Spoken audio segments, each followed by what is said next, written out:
Recently, I had a big brain mediumship moment I wanted to share with you all. So sometimes I'll get asked by people, why don't you move on spirits when you come into contact with them?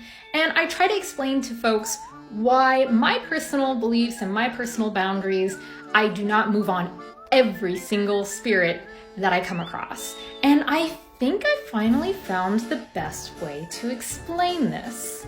Consider Casper. Now hear me out here. Literally in the main theme song of Casper, the original cartoon, it's Casper, the friendly ghost, the friendliest ghost around.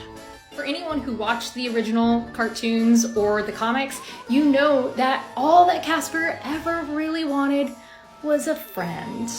And most of the time, Casper was incredibly lonely because he was a ghost, and he didn't want to be like the other ghosts who just picked on the living and were really mean to living people by playing pranks on them. He just wanted friends and love. He wanted a family, he wanted someone to be his best friend, and he didn't care if it was a human or an animal. My big point here, the reason why I mentioned Casper, is why would a medium show up to Casper and move him on? Casper is still around and not purposefully hurting or haunting anyone. All he really wants is someone to talk to and someone to be friends with. So my question is, if you come across a ghost who doesn't want to move on, but they just want someone to hang out with, someone to be friends with, why would you move that spirit on? Unless you have specifically spoken to the spirit who is reaching out, who is telling you, yes, I want to be moved on.